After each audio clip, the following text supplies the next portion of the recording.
بسم اللہ الرحمن الرحیم۔ السلام علیکم، ویلکم ٹو مہم کہانی۔ اگر آپ نیو ہیں تو چینل کو سبسکرائب کر دیجئے۔ ناول اچھا لگے تو پلیز لائک ضرور کیا کیجئے اور کمنٹ کر کے ضرور بتایا کیجئے آپ کو سٹوری کیسی لگی۔ اس کی آنکھوں میں آنکھیں گاڑے وہ کچھ دیر پہلے کا سکون لقا غارت کر چکا تھا۔ نہیں، وہ اس کے لہجے کے ڈر سے ایک دم تیزی سے بولی تھی، اس کا مطلب خسارے میں مجھے رکھنا چاہتی ہو؟ آج بھی میرا نقصان، کل بھی میرا نقصان۔ وہ استہزائیہ انداز میں غصے کو ضبط کیے اپنی آواز کو نارمل بناتا ہوا بولا تھا، حقیقت میں تو اس کا نہیں، اس کے تن اور من دونوں میں آگ لگا گیا تھا۔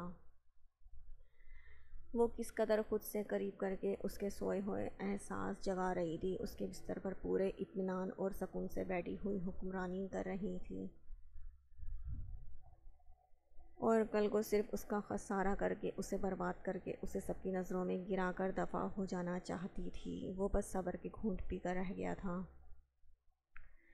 وہ اپنی شرطیں بھول رہی تھی، مگر وہ تو ایک باوقار، میچیور، سنجیدہ مرد تھا۔ اس کی طرح کوئی بچوں جیسا سوچنا اور پھر ان پر عمل کرنا وہ نہیں کر سکتا تھا۔ تو اسے اس کا دماغ ٹھیک کرنا تھا یا اپنی امیج واپس سے کلیئر کرنی تھی۔ سوری۔ وہ اس کے پرسکون لہجے پہ پھر بولنے کے قابل ہوئی تھی۔ What sorry? میری عزت آج میرے گھر والوں کے سامنے تمہاری وجہ سے برباد ہوئی ہے۔ مجھ سے 8 سال چھوٹی بہن پہلی بار مجھ پہ چیخی ہے، میری مدر نے پہلی دفعہ مجھ سے اس انداز میں بات کی ہے، اور میری کزن، اس نے پہلی بار مجھے بے یقینی سے دیکھا ہے۔ اس سب کا نقصان کون پورا کرے گا؟ اپنا مطلب پورا کر کے تم مجھے برباد کر چکی ہو۔ وہ اس کے ننھے سے ذہن میں بہت بڑا بوجھ ڈال رہا تھا جو وہ سمجھنے سے قاصر تھی۔ میں نے برباد کیا آپ کو، اور پلیز مجھ پر غصہ مت کریں، میرے سر میں درد ہے۔ وہ مسکین نظروں سے اسے دیکھتی اپنے سر کے درد کو برداشت کرتی ہوئی بولی تھی، اور ایک بار پھر سکون کے لیے اس کا بازو پکڑا تھا۔ تھوڑا اس کے نزدیک کھسک کر اس کے بھاری سینے پہ نرمی سے سر ٹکا گئی تھی۔ اعظم ایک بار پھر اس کی اس جسارت پہ حیران رہ گیا تھا۔ میں تم پہ غصہ نہ کروں، اور جو تم کر رہی ہو اس کا کیا؟ وہ سانس روکے اس کے خوبصورت سراپے میں الجھنے لگا تھا۔ اسے کمزور نہیں پڑنا تھا۔ آپ اپنی فیانسی سے شادی کر لیجئے گا، مجھے آپ نے بتایا نہیں ہے اس کے بارے میں۔ وہ اس کے سینے سے لگی اس کی دھڑکنوں کو سنتی ہوئی مدھم لہجے میں بولی تھی، ہاں ہاں ہاں ہاں، تم لڑکیاں ایک یوز کیا ہوا ڈریس نہیں پہن سکتیں کیا؟ وہی لڑکیاں ایک یوز ہوئے مرد سے شادی کر لیں گی؟ وہ اس پہ طنز کرتا ہوا، اس کی عقل پہ ماتم کرتا ہوا لفظ چبا چبا کے بولا تھا، یوز ہوا مرد؟ وہ نہ سمجھی سے اس کی شرٹ کے بٹن پر انگلی رکھ کے بولی تھی، یہی جو کب سے تم مجھے یوز کر رہی ہو اور اپنی شرط نمبر 2 بھول رہی ہو۔ وہ اس کے کندھے پہ ہاتھ رکھتا نرمی سے اسے خود سے الگ کرتا ہوا لہجہ سنبھال کے بولا تھا، اچھا۔ وہ بس اتنا کہہ سکی، یس جاؤ اور فریش ہو کے آؤ۔ وہ اسے تحکمانہ لہجے میں کہتا ہوا بولا تھا، جس پر وہ اسبات میں سر ہلا کر بیڈ سے اور اس کے سامنے سے اٹھ گئی تھی۔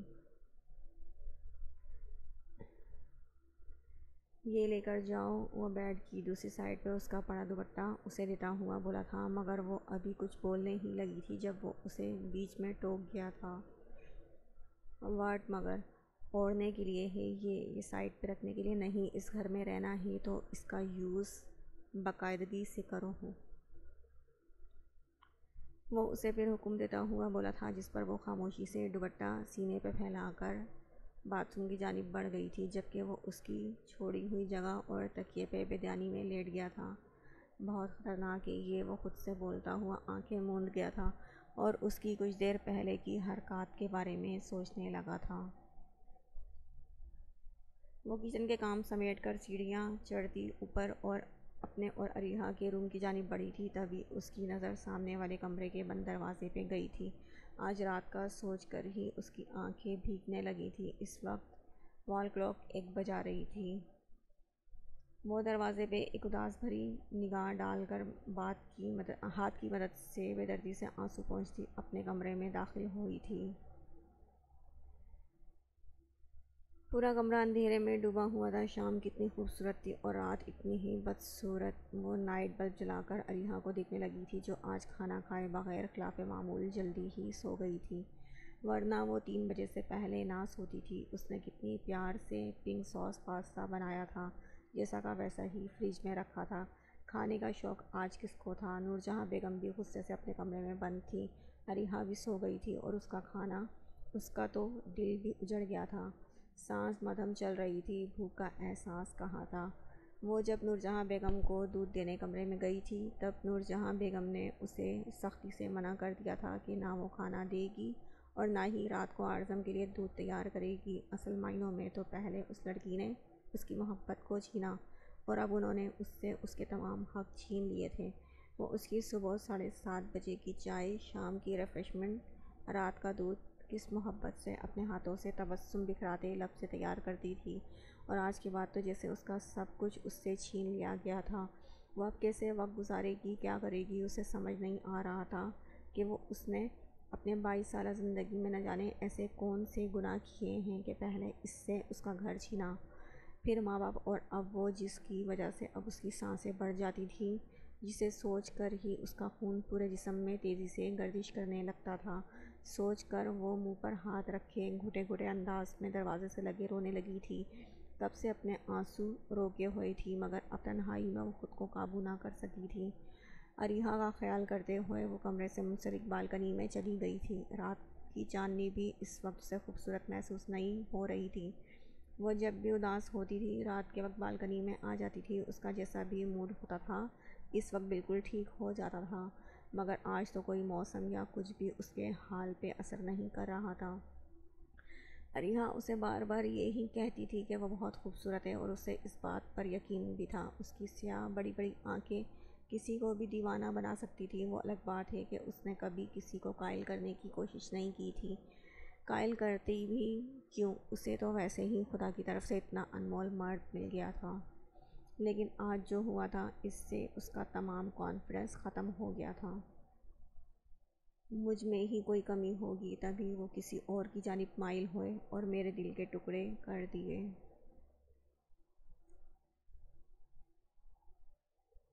ایک بار میرا خیال نہیں آیا، ایک بار بھی میری آنکھوں میں نمایاں ہوتی محبت نظر نہیں آئی۔ وہ گرل پہ ہاتھ جمائے سوچنے پہ مجبور ہو گئی تھی۔ کچھ باتیں تھیں جو شام سے اس کے ذہن میں چل رہی تھیں۔ یہ نہیں تھا کہ وہ مضبوط نہیں ہے، وہ بہت مضبوط لڑکی تھی، لیکن سلطنت دل پہ جو حکومت براجمان تھی، اس سے وہ کیسے انکار کر سکتی تھی؟ تم بہت اسٹرانگ ہو مہل، تمہیں اپنے خود کے لیے اسٹینڈ لینا ہوگا، مگر میں کیا کروں؟ اس لڑکی کا میں لڑکی ہو کر دوسری لڑکی کے لیے برا کیسے سوچ سکتی ہوں؟ لیکن سکون بھی تو نہیں آ رہا۔ آ جائے گا سکون بھی، اللہ کے لیے مجھے صبر کرنا ہوگا مجھے۔ وہ آنسو صاف کرتی ہوئی واپس کمرے میں آئی تھی۔ وضو کرنے کے بعد وہ جائے نماز بچھا کر کھڑی ہو گئی تھی۔ اللہ، میں نے پہلے بھی آپ پہ چھوڑا تھا، اب بھی آپ پہ چھوڑ رہی ہوں۔ پہلے بھی آپ نے مجھے چھت میسر کی تھی اور سکون بخشا تھا، اب بھی آپ ہی سکون بخشیے۔ بے شک دلوں کے حالات سے صرف آپ واقف ہیں، وہ سوچتی ہوئی نیت باندھ چکی تھی۔ بے شک سکون سجدے میں ہی ہے۔ کھڑکی سے آتی دھوپ نے اس کی گہری نیند پر کافی اثر ڈالا تھا کہ وہ بند آنکھیں کھولنے پہ مجبور ہو گئی تھی۔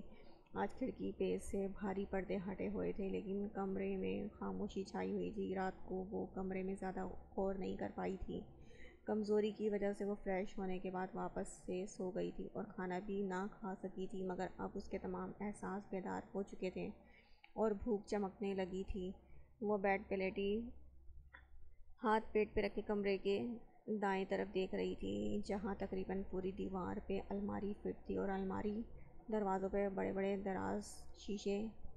اسے ان شیشوں میں دوسری طرف کا تمام حصہ نظر آ رہا تھا، یہاں تک کہ وہ خود کو بیڈ پہ لیٹا دیکھ رہی تھی۔ اسے شروع سے بڑے بڑے شیشے بہت پسند تھے، یہاں تک کہ اس کے کمرے کے باتھ روم میں بھی بڑے سائز کے مرر تھے، اور گھر میں تو اس نے کوئی حصہ نہیں چھوڑا تھا جہاں مرر نہ ہو۔ وہ خود کو شیشے میں دیکھ کر مسکرائی تھی۔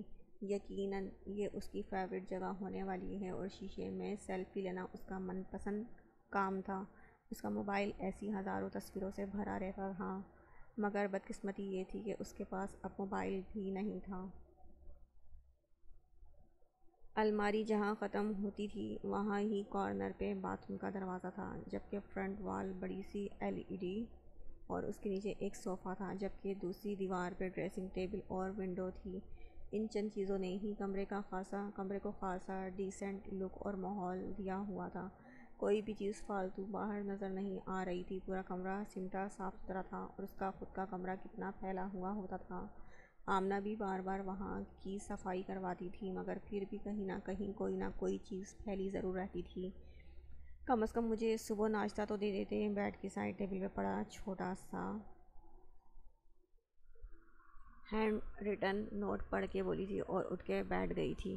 کل صبح کے ناشتے کے بعد سے وہ بھوکی تھی، اور اب بھوک کے مارے اس کی جان پہ بنائی تھی۔ ہمت کر کے وہ فریش ہوئی تھی اور صوفے پہ بیٹھ کے سوچنے لگی تھی کہ آگے کیا کرے۔ کمرے میں بہت ڈھونڈنے کے بعد بھی اسے کچھ کھانے کو نہ ملا تھا۔ الماری تو پوری لاک تھی، جبکہ سائڈ ٹیبل اور ڈریسنگ کی ڈرا میں بھی کچھ کھانے کی چیز نہ تھی۔ یہاں تک کہ ٹیبل پہ رکھا پانی کا جگ بھی بنا پانی کے تھا۔ اسے کبھی غصہ نہیں آتا تھا، مگر اب غصہ آیا تھا کہ وہ اب کھانے کو بھی ترسے گی۔ یہ سوچ کر ہی اس کی آنکھیں بھیگنے لگی تھیں۔ کافی سوچنے کے بعد وہ ہمت کر کے اٹھی تھی اور باہر جانے کا سوچا تھا۔ جانے سے پہلے اپنے لمبے سیاہ بال جو اس کی کمر سے کافی نیچے تک آتے تھے، انہیں ہاتھ کی مدد سے ہی سنوارا تھا اور دوپٹہ اچھے سے اوڑھ کر کمرے سے باہر نکلی تھی۔ یہ گھر اس کے گھر کے مقابلے میں کافی چھوٹا تھا، یہ اسے کمرے سے باہر آ کر اندازہ ہوا تھا۔ کمرے سے باہر بالکل تھوڑا سا کوریڈور تھا، اور اس کے بعد بنے 2 روم اور پھر سیڑھیاں۔ وہ اچھے سے دیکھتی احتیاط سے سیڑھیاں اتر گئی تھی۔ سامنے ہی لاؤنج تھا۔ لاؤنج میں انٹر ہوتے ہی اسے کل کا منظر سامنے لہرانے لگا۔ کس بری طرح اس کی کل تذلیل ہوئی تھی۔ لاؤنج کے بالکل سامنے ڈائننگ ایریا اور بڑا نارمل سائز کا کچن تھا، جبکہ 2 روم نیچے تھے اور لاؤنج کے بعد ایک مین گیٹ۔ وہ کچن کو دیکھتی ہوئی کچن کی جانب بڑھی تھی۔ ابھی وہ کچن کے اندر قدم رکھنے ہی لگی تھی کہ ایک دم آواز سن کر وہ خود اچھل گئی تھی۔ خبردار جو یہاں آئی تو، اور کس کی اجازت سے یہاں تک آئی ہو، وہ اپنے شوہر کے کمرے تک ہی محدود رہو۔ اگر دوبارہ میری نظروں کے سامنے آئیں تو کل سے زیادہ تمہارا برا حال کر دوں گی۔ دفعہ ہو جاؤ یہاں سے۔ نورجہاں بیگم جو ہنڈیا میں چمچ چلا رہی تھی، وہیں چمچ اس کے سامنے لاتی چنگاڑتے ہوئے لہجے میں گویا ہوئی تھی۔ پلیز مم، مجھے کچھ ناشتے کو دے دیں۔ وہ تیز تیز چلتی سانسوں کو سنبھالتی ہوئی گھبرا سی گئی تھی۔ لہجے میں لڑکھڑاہٹ صاف واضح تھی۔ میں نے کہا نا دفعہ ہو جاؤ یہاں سے۔ وہ اس کی بات کو نظر انداز کرتی غصے سے بولی تھی۔ آنٹی پلیز، میں نے کل سے کچھ نہیں کھایا۔ وہ ان کی دہاڑ پہ بھی کافی جدوجہد سے بولی تھی، جبکہ اندر سے پور پور کانپ رہی تھی۔ میری طرف سے تم بنا کچھ کھائے ہی مر جاؤ، اس طرح ہماری زندگی میں سکون تو آئے۔ میرے بیٹے کو پھانس کر تم نے اچھا نہیں کیا ہے۔ جہنم بنا دوں گی تمہاری زندگی۔ اسی خوبصورتی سے ورغلایا ہینا اعظم کو۔ اس معصومیت سے وہ چمچ رکھ کے اس کے قریب آئیں، اس کے نازک بال پکڑتے ہوئے بے دردی سے بولی تھیں۔ مم، میرے بال چھوڑیں۔ وہ اپنے بالوں پہ ان کے ہاتھ کی سخت گرپ دیکھ کر درد سے بلبلاتی ہوئی چیخی تھی۔ دفعہ ہو جاؤ نظروں سے۔ وہ جھٹکے سے اس کے بال چھوڑتی چلائی تھی، جس سے وہ پیچھے کو ہوئی تھی۔ ایک دم سے اچانک افتاد پر وہ سنبھل نہ پائی تھی اور دھڑم سے زمین پہ کمر کے بل گری تھی۔ اسے لگا تھا کہ اس کی کمر کی ہڈی فریکچر ہو گئی ہے۔ ایک دم سے کمر میں اٹھتے درد سے چیخیں مارنے لگی تھی، مگر وہ اس کو دیکھ کر چولہا بند کر کے اس پہ ایک ناگوار نظر ڈال کر باہر چلی گئی تھی، مگر اس کے آنسو رکنے کو نہ رکے تھے۔ اللہ ہیلپ می پلیز۔ وہ ہاتھ فرش پہ رکھ کر اٹھنے کی ناکام کوشش کرتی ہوئی شدت سے رو دی تھی۔ بابا please come, I am vaping. وہ لڑکھڑاتی ہوئی بہت کوششوں کے بعد کھڑی ہوئی تھی اور روتی ہوئی سیڑھیاں چڑھتی ہوئی کمرے تک پہنچی تھی۔ بیڈ پہ وہ اوندے ہو کر گری تھی اور پھر اسے اپنا ہوش نہیں رہا تھا۔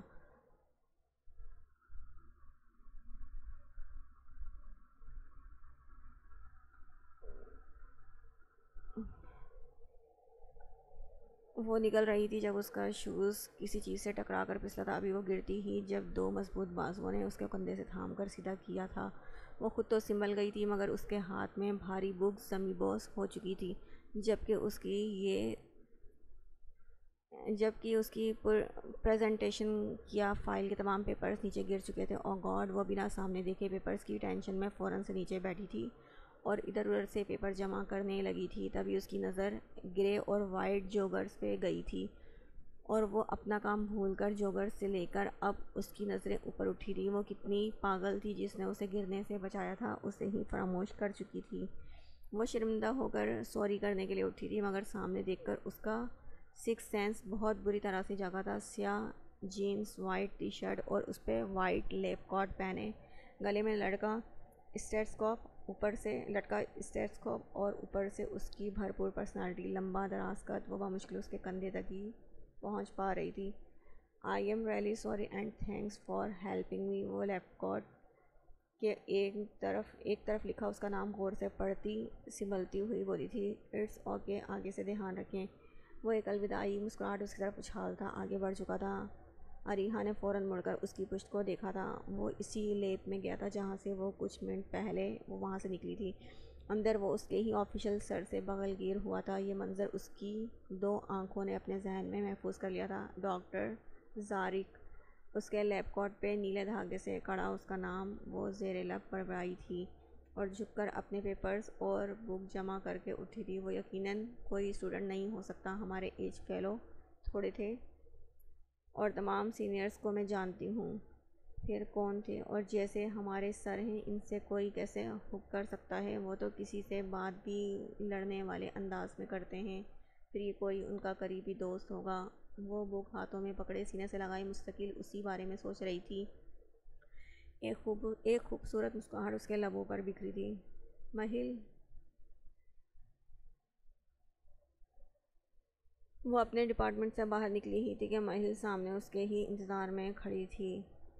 میں کب سے تمہارا انتظار کر رہی ہوں. مہل اس کا ہاتھ تھامتی ہوئی آگے کو چلنے لگی تھی. اریحا آج اسے زبردستی یونی لے کر آئی تھی. نیکسٹ ویک سے دونوں کے فائنلز شروع ہو رہے تھے. مہل کا تو یہ لاسٹ ایئر تھا. پیپرز کے بعد وہ فارغ ہو جانی تھی جبکہ اریحا کا پیپرز کے بعد فورتھ ایئر اور ہاؤس جاب بھی تھی. چھوڑو اسے، تمہیں پتہ ہے آج ایک سین ہوا ہے. وہ مسکراتی ہوئی بولی تھی. یہ تو تھا. کل والے سین کے بعد یہ سین کافی خوشگوار تھا. کل کے بعد سے اس کا کتنا موڈ آف تھا. وقتی ہی صحیح لیکن وہ مسکرائی تو تھی. کل آلریڈی بہت سین ہو چکے ہیں اریحا اور اب مزید سین سننے یا دیکھنے کی مجھ میں ہمت نہیں ہے. Kindly stop this naan sense.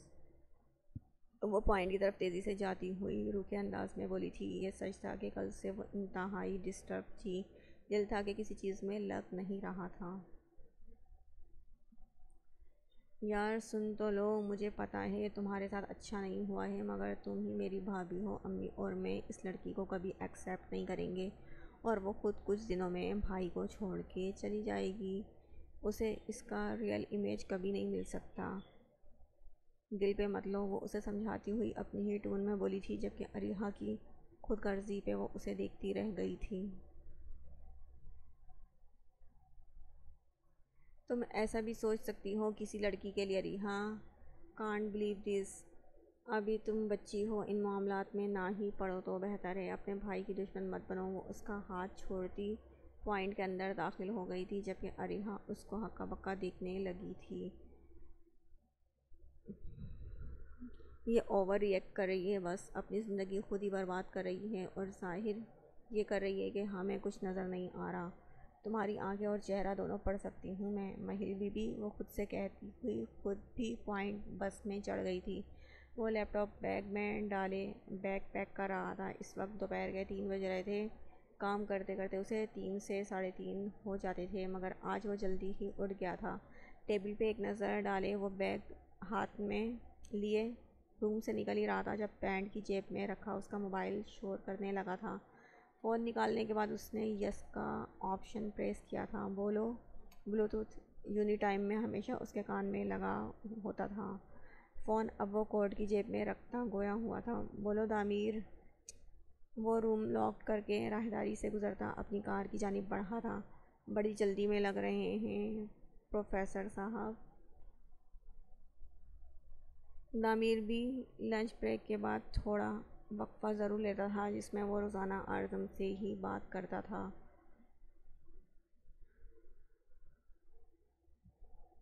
گھر کی طرف نکل رہا ہوں، گاڑی میں بیٹھا ہوں، بس وہ فرنٹ ڈور اوپن کر کنٹور کی طرف نکل رہا ہوں، گاڑی میں بیٹھا ہوں، بس فرنٹ ڈور اوپن کر کے ڈرائیونگ سیٹ پر براجمان ہو چکا تھا۔ آج نہیں، جاؤ یار، آف کر لو، وہ اسے مشورہ دیتا ہوا بولا تھا، کس خوشی میں، اور میرا جانا ضروری ہے۔ وہ دھیرے سے ڈرائیونگ کرتے ہوئے اس سے بات بھی کر رہا تھا، کیا پتہ اسے تمہاری ضرورت ہو، تمہیں آج یونی بھی نہیں آنا چاہیے تھا، فرسٹ ڈے ہے، نہ جانے گھر میں تمہارے گھر کی خواتین اس کے ساتھ کیسا ری ایکٹ کریں۔ ایسی جہالت بھی نہیں ہے، اب تم بھی کیسی باتیں کر رہے ہو دامیر، کیا ایسا ہو سکتا ہے؟ امی کتنی سافٹ نیچر کی ہیں، اور مہل تو بات ہی اتنا کم کرتی ہیں، جبکہ اریحا بھی کچھ ایسا نہیں کرے گی، اور اب اس کی فکر کرنا چھوڑ دو، بیوی ہے میری، میں خود سنبھال لوں گا، تم اپنے کام پر دھیان دو۔ وہ اسے تفصیل سے بتاتا ہوا آخر میں تلخ ہو گیا تھا۔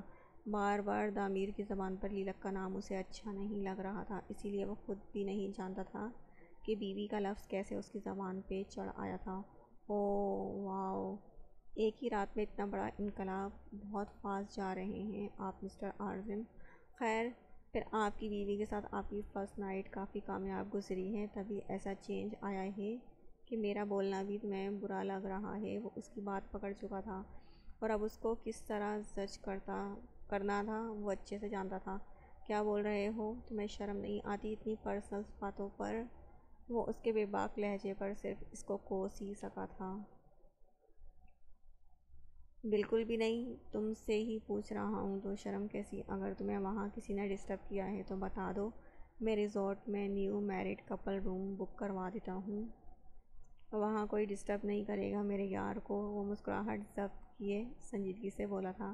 دیکھو دامیر، حدود کو کراس مت کرو، تمہیں پتہ ہے کہ مجھے شروع سے ایسی باتیں پسند نہیں۔ اس کا چہرہ اس کی باتوں سے سرخ ہو چکا تھا۔ دامیر شروع سے ہی اس سے بہت زیادہ بے شرم تھا، اور اس کی باتیں بھی اتنی بے باک ہوتی تھیں کہ کبھی کبھی تو اعظم کو اس کے سخت الفاظ کہنے پڑتے تھے۔ حدود تو آپ کراس کریں گے، وہ بھی ساری کی ساری۔ ویسے یاد ہے بچپن میں تم نے کہا تھا کہ پہلے تم ڈیڈی بنو گے، مجھے نہیں پتا تھا کہ تم سچ میں اتنا جلدی بھاگو گے۔ وہ اسے مزید زج کرتا ہوا بولا تھا۔ بٹ دامیر، سیریسلی، میری شادی تم نے کروائی ہے، آئندہ مت بھولنا، اور ایسی باتیں کرنے کے لیے فون کرنا ہو تو پلیز آگے سے زحمت مت کرنا۔ آلریڈی میں ڈرائیو کر رہا ہوں، میرا ذہن ڈرائیو پر ہی رہنے دو میرے بھائی، وہ سنجیدگی سے کہتا ہوا فون بند کر چکا تھا۔ یہ حقیقت تھی کہ اس کی باتوں سے بار بار ذہن لیلک کی طرف جا رہا تھا، جو رات کو بھی وہ بیڈ پہ مزے سے سو گئی تھی اور اسے مجبوراً صوفے پہ سونا پڑا تھا۔ ان حالات میں کیا فرسٹ نائٹ گزرتی؟ یہاں تو دامیر اسے چھیڑ رہا تھا یا اسے تقاضے یاد دلا رہا تھا، جیسے وہ خود نوعمر لڑکا ہو اور اسے کچھ معلوم نہ ہو، مگر وہ اس کی شرائط کے آگے کچھ کیسے کر سکتا تھا جب تک وہ خود آمادہ نہ ہو۔ اس نے کار کنٹور کے سامنے روکی تھی، گاڑی رکنے کے ساتھ اس کی سوچیں بھی رکی تھیں۔ دامیر کی باتوں کا اتنا اثر ضرور ہوا تھا کہ وہ جو 4 سے 7 یہاں وقت گزارتا تھا، آج جلدی 6 بجے جانے کا سوچ کر انٹرنس کی جانب بڑھا تھا۔ تائی امی، آپ نے کیوں اتنی محنت کی، رات کا کھانا تھا نا، تو اب آپ تھک گئی ہوں گی۔ وہ یونی سے آ کر چینج کر کے آئی تو میز پہ اس کی تمام فیوریٹ چیزیں دیکھ کر وہ شرمندہ ہوتی ہوئی بولی تھی، تم کھانے سے مطلب رکھو مہل، کیوں اتنی گڈ بننے کی کوشش کر رہی ہو؟ وہ اس کی خواہ کی باتوں پر بولی تھی۔ اصل میں تو وہ اس لیے غصہ تھی کہ اس نے ایک بار بھی اریحا کی بات نہ سنی تھی۔ یونی کا غصہ اب وہ اس طرح اس پہ نکال رہی تھی۔ تائی امی، آپ نہیں کرا کریں کام ایسے ہی، اتنی محنت کی۔ وہ بریانی کو اپنی پلیٹ میں نکالتی ہوئی اریحا کی بات کو سراسر نظر انداز کر کے بولی تھی، میرا دل کر رہا تھا کہ تمہیں خوش دیکھوں، مگر اب بھی تمہارے چہرے پہ کوئی خوشی نظر نہیں آ رہی۔ مہل بچے مجھے معاف کر دو، میری ہی تربیت میں کوئی کمی رہ گئی ہے کہ اعظم نے اس قدر نافرمانی کی۔ تمہارے ساتھ ہوئی زیادتی میں قبول نہیں کر سکتی۔ وہ اس کی جھوٹی مسکراہٹ پل میں پہچان گئی تھی، جبکہ اس کی بڑی بڑی آنکھوں میں عجیب سی اداسی تھی کہ اس کے چہرے پہ بکھری ہوئی مسکراہٹ بھی بھلی نہیں لگ رہی تھی۔ تبھی انہوں نے اتنی محنت کر کے اس کی پسند کے کھانے بنا کے رکھے تھے۔ وہ خوش ہو جائے گی، مگر انہیں مایوسی نے آن گھیرا تھا۔ تائی امی، میں نے سب اللہ پہ چھوڑ دیا ہے، اور جب اللہ کے سپرد سب کر دیا جائے نا تو سکون خود ہی بخش دیتا ہے وہ۔ آپ خود کو اذیت مت دیں اور مجھ سے اب معافی مت مانگیے گا، اعظم شاید کسی اور کے نصیب میں تھے۔ وہ بریانی پلیٹ میں نکالتی ہوئی بولی تھی۔ ٹھیک کہہ رہی ہو شاید تم، لیکن سکون بھی تو نہیں مل رہا۔ وہ اس کی شکل کو غور سے دیکھتی ہوئی بولی تھی۔ مل جائے گا وہ بھی، اور اب اسے تو بلا لیں کھانے پہ۔ وہ جتنی بڑی باتیں کر رہی تھی، دل کسی طرح سے چھلنی ہو رہا تھا، یہ تو صرف وہی جانتی تھی، مگر تسلی بھی تو دینی تھی۔ آخر انہیں کیسے تکلیف دے سکتی تھی؟ یہ بھی وہ اچھے سے جانتی تھی کہ اریحا کی طرح ہی وہ انہیں بے حد عزیز تھی، اور اس کے حق کے لیے وہ یقیناً اس لڑکی کو کافی ٹارچر بھی کریں گی۔ اسی لیے وہ بار بار نارملی بیہیو کر رہی تھی۔ کوئی ضرورت نہیں ہے، چپ کر کے کھانا کھاؤ اور پھر اپنے اپنے کمرے میں جا کر آرام کرو۔ وہ اپنی پلیٹ میں جھکی اس کے ذکر پہ تیز لہجے میں بولی تھی۔ لیکن تائی امی، اس نے کچھ کھایا ہوگا بھی یا نہیں؟ وہ فکر مندی سے بولی تھی، جبکہ اریحا تو مگن سی اپنے فون اور کھانے سے لطف اندوز ہو رہی تھی۔ شاید اس کا دھیان ان کی طرف نہیں تھا۔ میں نے اس کا پیٹ طنز اور باتوں سے بھر دیا ہے، آئندہ کوشش نہیں کرے گی کچن میں بھٹکنے کی۔ وہ پرجوش بولی تھی۔ کیا کیا آپ نے؟ ان کے لہجے سے ماہل کا دل دھڑکا تھا، اور پھر انہوں نے اسے ایک ایک کر کے ایک ایک لفظ بتا دیا تھا۔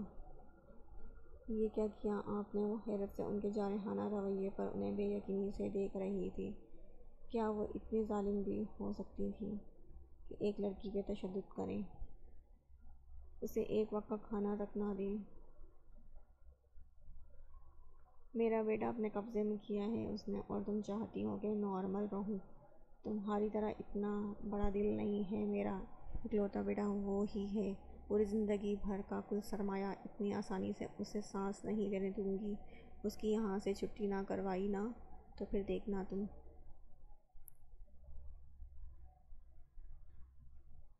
وہ غصے سے بولتی ماہل کو چونکا گئی تھی، ان کی باتوں پر اس کا دل ہل گیا تھا۔ وہ گھبراہٹ شروع ہونے لگی تھی اسے، مگر وہ انہیں سمجھا نہیں سکتی تھی۔ اریحا تو پہلے ہی اسے اوور ری ایکٹ اور گڈ ہونے کا طعنہ دے چکی تھی، چپ رہنے میں ہی اس نے عافیت جانی تھی۔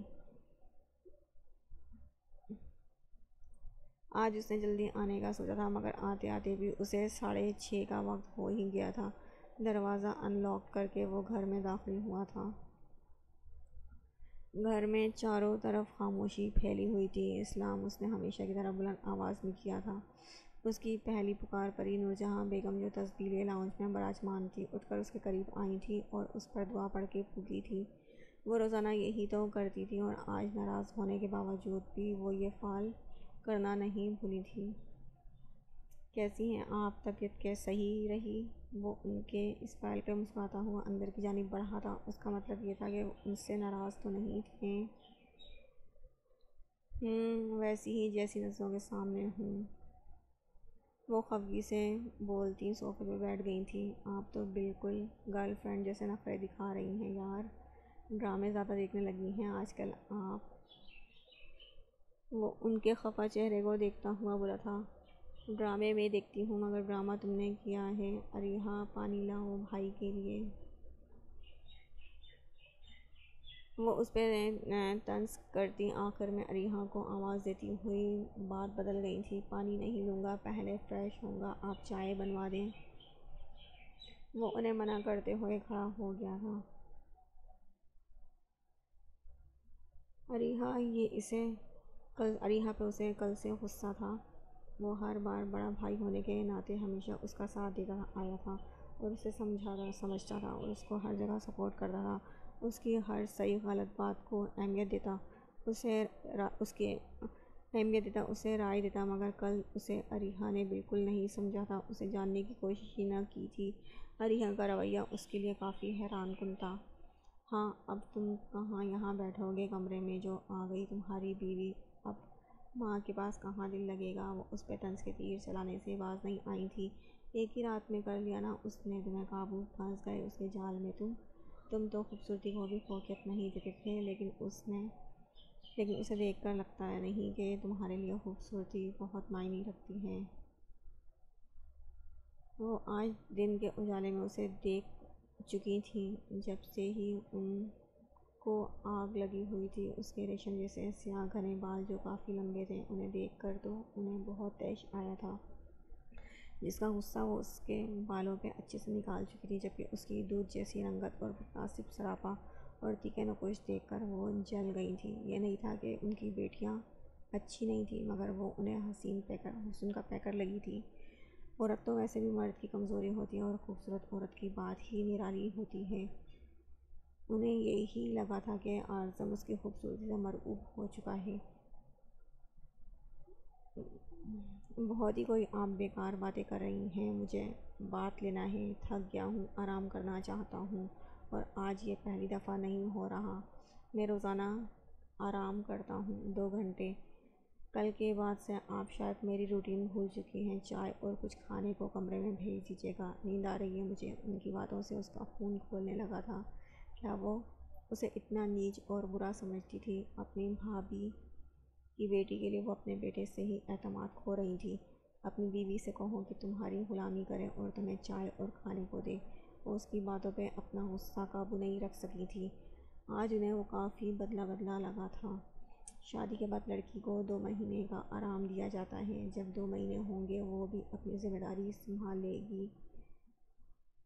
آپ ہی کہتی تھی نا یہ، اب پلیز کوئی اور بات مت لائیے گا۔ وہ ان کی فضول باتوں سے پریشان ہو چکا تھا۔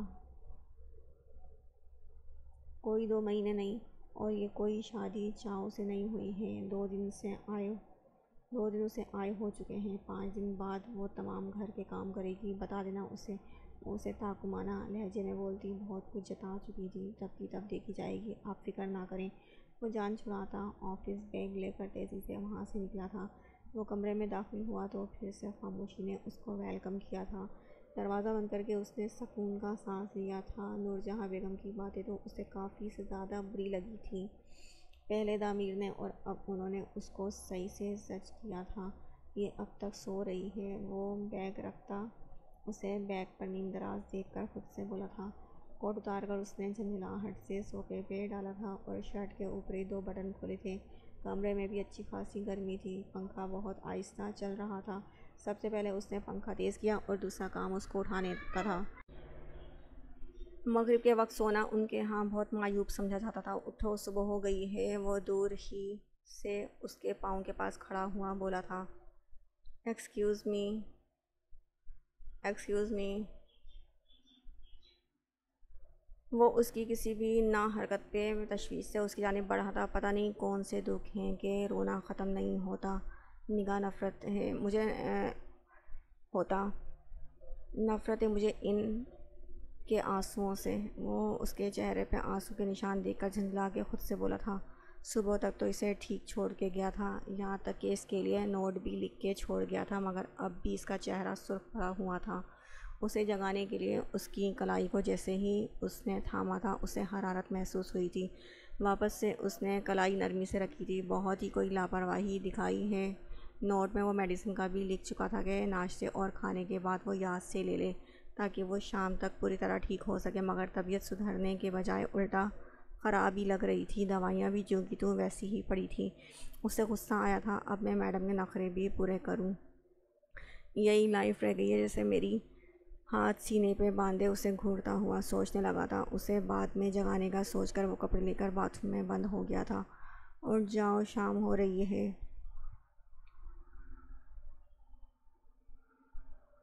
وہ 10 منٹ میں شلوار قمیض پہنے تر و تازہ ہو کر ایک بار پھر اس کے سامنے بیٹھا تھا۔ اسے جگانے میں مصروف ہو چکا تھا۔ للک پلیز، وہ اس کی بے خبری کی نیند میں تیز آواز میں بولا تھا اور ایک ہی جھٹکے سے اسے کاندھوں سے تھام کر لیٹے سے بٹھا چکا تھا۔ آنکھیں کھولو اپنی لاپرواہ لڑکی۔ وہ اس کی ہموز بند آنکھوں کو دیکھ کر بولا تھا۔ اس کے تمام بال پیچھے کو لڑک گئے تھے اور وہ خود بھی گر جاتی۔ چھت چھوڑے میرے بال، وہ آنکھیں بند کیے ہی چلائی تھی۔ اس کے چہرے پہ درد کے تمام آثار واضح ہوئے تھے۔ بال تو پکڑے ہی نہیں میں نے، وہ حیرت سے بولا تھا۔ تم ہوش میں تو ہو؟ وہ اب اس کو ایک کندھے سے مضبوطی سے پکڑ کر دوسرے ہاتھ سے اس کا سوجا گال تھپ تھپایا تھا۔ مجھے درد ہو رہا ہے بابا، آئی ایم ویپنگ۔ وہ آنکھیں بند کیے روتے ہوئے بولی تھی۔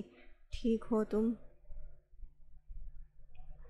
وہ اس کے کپکپاتے گلابی لبوں اور لرزتے جسم کو دیکھ کر فکر مندی سے بولا تھا، جس پر وہ نفی میں سر ہلا گئی تھی۔ مجھے بہت پین ہو رہا ہے۔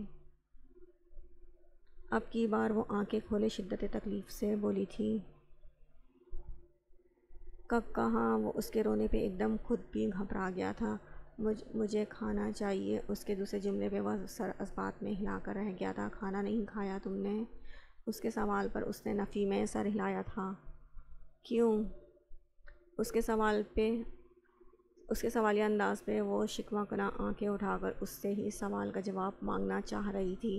بولو، وہ اس کی بھیگی آنکھوں میں دیکھتا سنجیدگی سے بولا تھا۔ بھوک نہیں تھی تب؟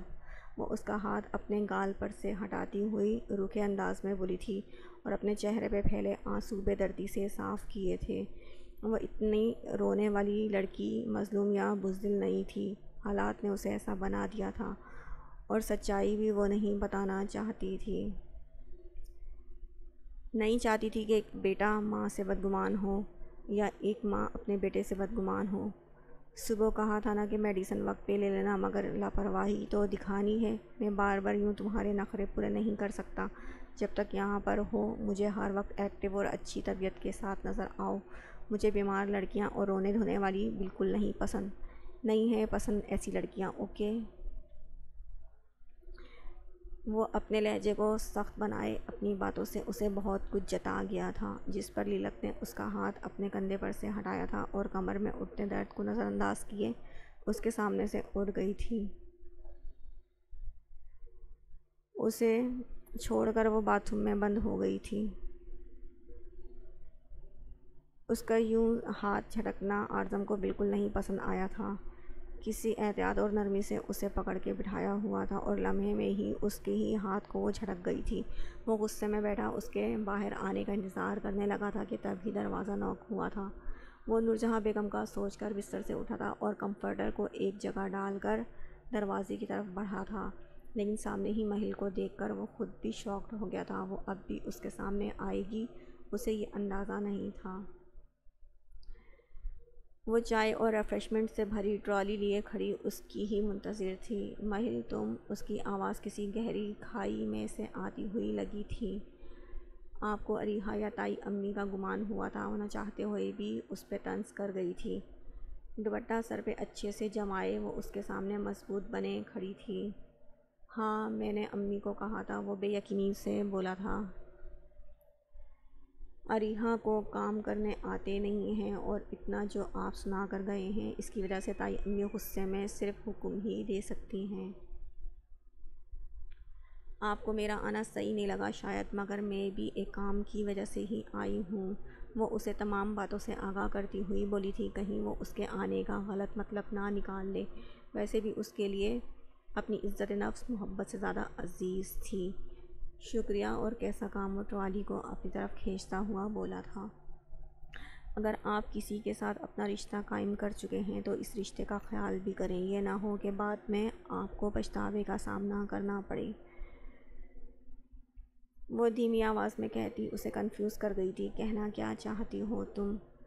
وہ اس کی بات کو نظر انداز نہیں کر سکتا تھا۔ وہ کبھی کبھی ہی اس سے کچھ کہتی تھی، لیکن جب بھی کچھ کہتی ہمیشہ صحیح کہتی تھی۔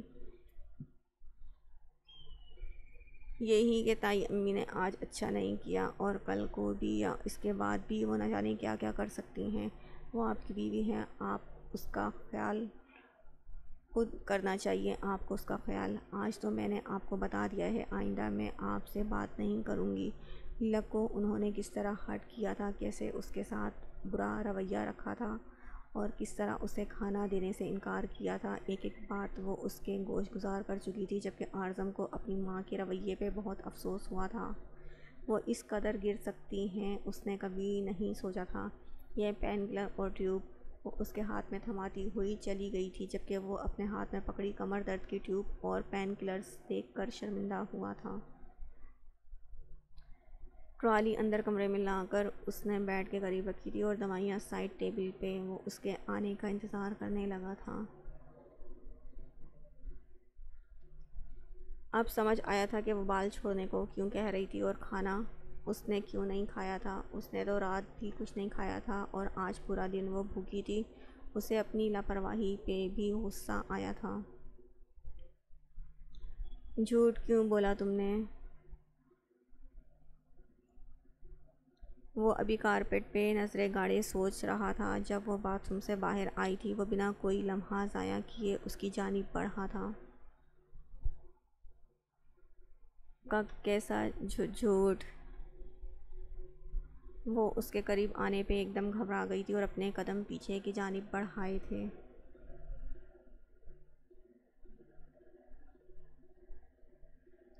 آج پہلے دن ہی تم نے مجھ سے اتنے جھوٹ بولے ہیں، آگے کیا کرنے کا ارادہ رکھتی ہو؟ وہ شدت ضبط سے کہتا بالکل اس کے قریب کھڑا تھا۔ لیلک نے بھیگی پلکیں اٹھا کر غصہ چھلکاتی اس کی سرخ آنکھوں میں دیکھا تھا۔ اب اس سے کیا غلطی ہو گئی ہے؟ بولو لیلک۔ وہ اسے جب دیکھ کر دہاڑا تھا، وہ ایک دم اچھلی تھی اور الماری سے جا ٹکرائی تھی۔ جھوٹ بولا نا تم نے مجھے پہلے دن ہی۔ وہ واپس سے اپنی بات دہراتا ہوا اس کے ارد گرد اپنے ہاتھ رکھے اس کی جانب جھکتا ہوا بولا تھا۔ نہیں بولا۔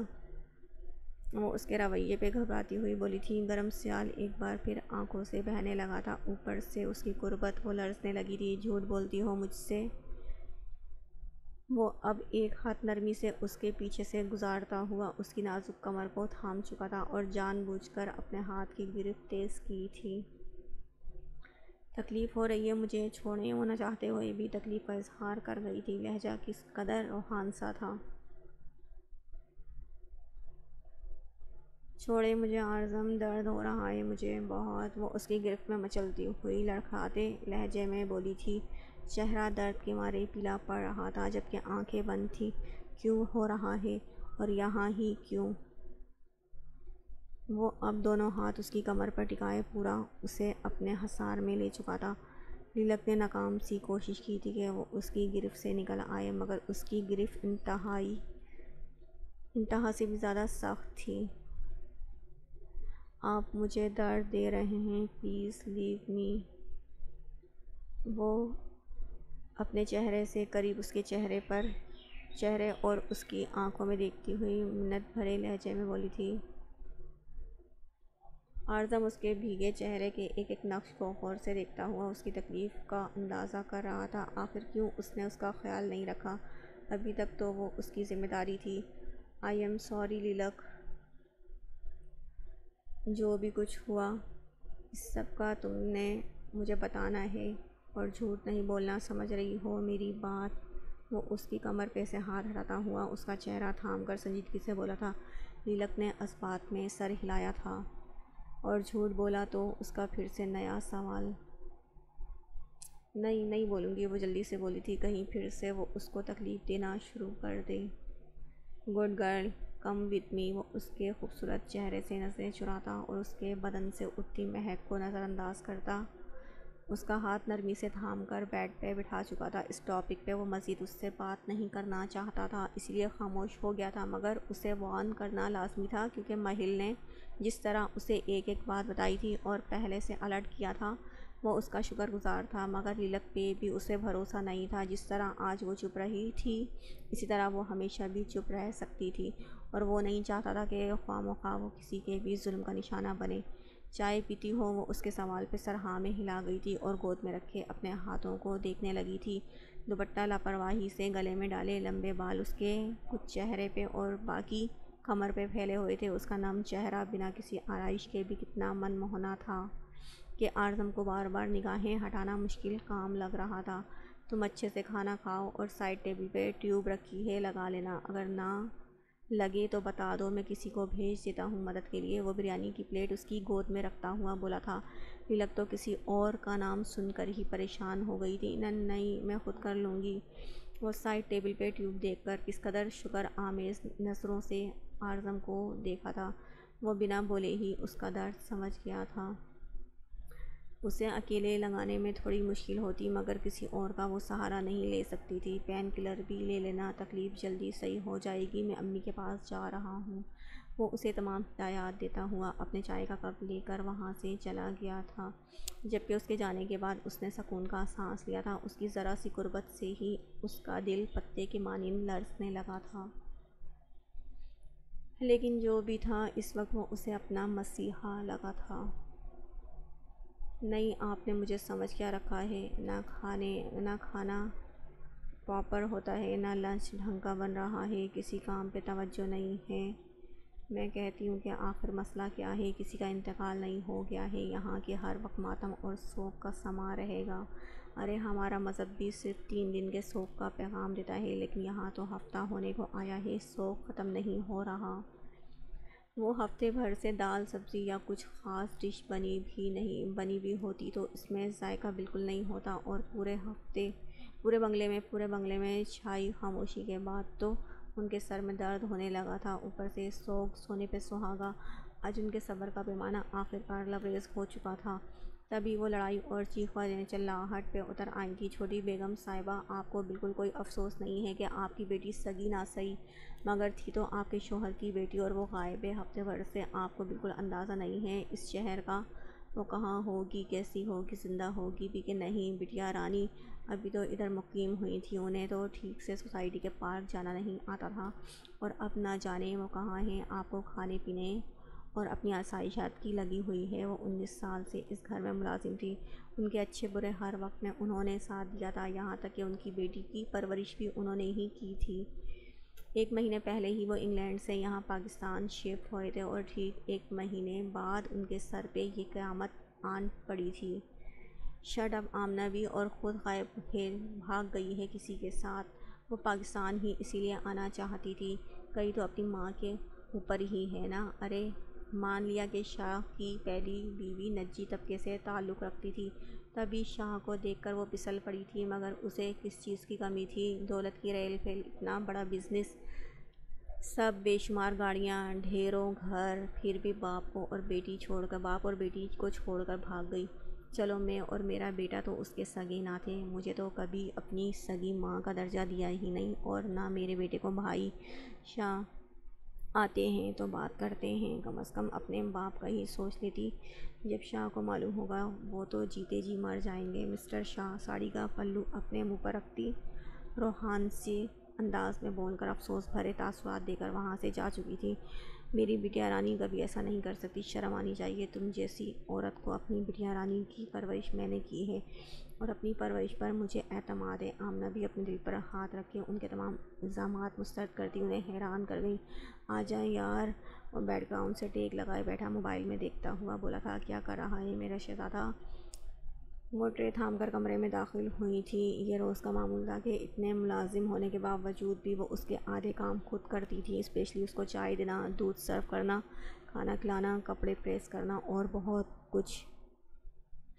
وہ نائٹ گاؤن میں بیٹھا موبائل میں مگن انہیں دیکھ کر آہستہ سے مسکرایا تھا۔ آپ نوک مت کیا کریں، آ جایا کریں جیسے بھی آنا ہو۔ وہ ٹانگیں سمیٹ کر بیٹھتا ہوا بولا تھا، اور اس کے بیٹھنے کی اپنے پاس جگہ بنائی تھی۔ یس مائی سن، مگر پرائیویسی نام کی بھی کوئی چیز ہوتی ہے نا بیٹا؟ وہ ٹرے سائڈ ٹیبل پہ رکھتی ہوئی بولی تھی۔ یس مائی مدر، مجھے یہ سمجھ نہیں آتا کہ اکیلے بندے کی کیا پرائیویسی ہوگی۔ وہ ان کے آنے پر موبائل بند کر کے رکھتا ہوا ان کے ہی انداز میں گویا ہوا تھا، پرائیویسی تو بیٹا سب کی ہوتی ہے، اگر تمہیں اب یہ والی پرائیویسی سوٹ نہیں کر رہی تو میری جان سنگل سے اب ڈبل ہو جاؤ نا۔ وہ اس کے بیئر شدہ گال پہ ہاتھ رکھتی ہوئی دھیمے لہجے میں بولی تھی، ٹھیک تو کہہ رہی ہیں آپ، مگر ڈبل ہونے کے لیے کوئی ایک عدد لیڈی بھی تو ہونی چاہیے نا۔ وہ بچوں کی طرح منہ بس سورے بولا تھا۔ اس کی اس ادا پہ وہ ہنس دی تھی، جبکہ اس کی بات پہ مسز حشام نے انہیں آنکھیں دکھائی تھیں۔ تمہیں اتنی لڑکیاں دکھائی ہیں میں نے، مگر تمہاری پسند تو مجھے سمجھ نہیں آ رہی کہ کیا پسند ہے تمہیں۔ جو دکھاؤ اس کو تم نہ کر دیتے ہو بھائی، اتنے ہاسپٹل میں تمہارے پاس پیشنٹ آتے ہیں، وہاں ہی کچھ دیکھ لو۔ وہ اس کے ہمیشہ کی طرح لاپرواہ انداز پہ خفا ہوئی تھی۔ یار مجھے شادی کرنی ہے، کوئی شو پیس نہیں لانا کہ ہر وقت سجا تیار رہے اور ایک جگہ قائم رہے۔ آپ کی دکھائی ہوئی ہر لڑکی اتنی ماڈرن اور ٹاپ قسم کی بے شرم ہے، جس تصویر کو دیکھو اس میں ہالی ووڈ ہیروئنس کی طرح کپڑے پہنے مجسمہ بنی کھڑی ہیں۔ مجھے ایسی لڑکی چاہیے کہ جب میں اسے دیکھوں تو اس کی آنکھیں جھک جائیں، میرے جگر میرے نام پر ہی اس کے چہرے پہ خوبصورت رنگ بکھرنے لگے، اسپیشلی ایسی کہ اسے صرف میں ہی دیکھ سکوں، بجائے اس دنیا کے چلتے پھرتے مرد۔ اور جس طرح آپ میرے سب کام کرتی ہیں نا، میں چاہتا ہوں کہ میرے کام میری بیوی کرے۔ اور for your kind information, hospital میں زیادہ تر پیشنٹ میرڈ ہوتی ہیں، اب ان کو کیا دیکھوں۔ اور الحمدللہ پرائیویٹ ہاسپٹل ہیں، وہاں بھی فیملیز کے ساتھ چلتی پھرتی ماڈل آتی ہیں۔ وہ ان کو اب تک لمبی انکار کی وضاحت دیتا ہوا بولا تھا، اب بتائیں کس سے شادی کروں؟ دیکھیں میں زیادہ بڑا تو نہیں ہو گیا، کہیں سفید بال تو نہیں آئے؟ وہ آخر میں شوق انداز میں بولا تھا، زارق اب اتنے بڑے بھی نہیں ہو گئے ہو کہ سفید بال آئیں، اور اب زیادہ تر ایسی لڑکیاں ہوتی ہیں، مگر وعدہ کرو اگر میں ایسی لڑکی ڈھونڈ دوں تو اگلے دن ہی تم اس سے شادی کے لیے راضی ہو جاؤ گے۔ مجھ سے اب اتنے بڑے گھر میں سناٹا برداشت نہیں ہوتا بیٹا، اور پھر میرا بھی دل کرتا ہے کہ جب تم ہاسپٹل سے آؤ تو تمہارے سکون کے لیے گھر میں کوئی موجود ہو۔ وہ اس کا مضبوط ہاتھ تھامتے ہوئے بولی تھی، ٹھیک ہے مگر لڑکی میرے مطلب کی ہونی چاہیے، اب بھی بتا رہا ہوں، مجھے اپنی جنریشن بڑھانی ہے اب، اور زندگی ساتھ جینی ہے۔ مجھے سجی سنوری ماڈل نہیں چاہیے کہ میں اس سے بیبی کی خواہش مند ہوں تو وہ انکار کر دے۔ وہ ہاسپٹل میں اتنے انوانٹیڈ پریگننسی کیسز دیکھ چکا تھا کہ اس کا دل ہی شادی سے ہٹ گیا تھا۔ شادی کا مقصد ہی کیا ہوتا ہے اسے سمجھ نہیں آتا تھا۔ جب لڑکیاں راضی ہی نہیں ہوتی تو شادی کرتی کیوں ہیں؟ بیٹا تو ہم آہنگی اور انڈرسٹینڈنگ کی بات ہے مام، انڈرسٹینڈنگ کی بات نہیں ہے، یہ بہت سینسٹیو ٹاپک ہے اور اس پہ بات ہونی چاہیے۔ خیر میں آپ سے کیا ایکسپلین کروں، جب مجھے کچھ میرے مطلب کا ملے گا تو میں آپ کو ضرور بتاؤں گا، تب تک شادی کا ٹاپک آف رکھیں۔ وہ کہتے کہتے چپ سا ہو گیا تھا اور بات بھی بدل گیا تھا، اب میں سوؤں گا مام، 8 بجے ہاسپٹل بھی پہنچنا ہے۔ یار وہ گھڑی کو 1 بجاتا دیکھ کر تھکے ہوئے لہجے میں بولا تھا، اوکے بیٹا گڈ نائٹ، اور زارق پلیز پریشان نہ ہو، اللہ تمہاری نصیب اچھے کرے اور تمہیں نیک بیوی عطا کرے۔ اس کے ماتھے پہ بوسہ دیتی ہوئی پیار سے بولی تھی۔ وہ محض مسکرا دیا تھا۔ وہ پریشان سی کمرے میں ادھر سے ادھر چکر لگا رہی تھی۔ آج آفس سے آنے کے بعد ہی اعظم نے اسے جو خبر دی تھی، جب سے دل کی دھڑکن کی رفتار تیز ہو گئی تھی، اور خود بھی شام سے نہ جانے کہاں تھا کہ اب تک واپس کمرے میں دوبارہ نہیں آیا تھا، اور اب تو رات کا 1 بج رہا تھا، پتہ نہیں کب آنا تھا۔ وہ تو انتظار میں ہی پاگل ہو گئی تھی۔ کل رحم کرنا اللہ جی مجھ پہ پلیز، یہاں تو کمرے میں کچھ ایسا تھا بھی نہیں کہ اس سے مدد لے لی جائے۔ وہ بیٹھ کے کونے پہ ٹک کر باقاعدہ ہاتھ اٹھا کر بلند آواز میں دعا کرنے لگی تھی۔ تبھی دروازہ کھلنے کی آواز پہ اس نے آنکھیں کھول کر سامنے دیکھا تھا۔ کہاں تھے آپ؟ کب سے انتظار کر رہی ہوں میں آپ کا۔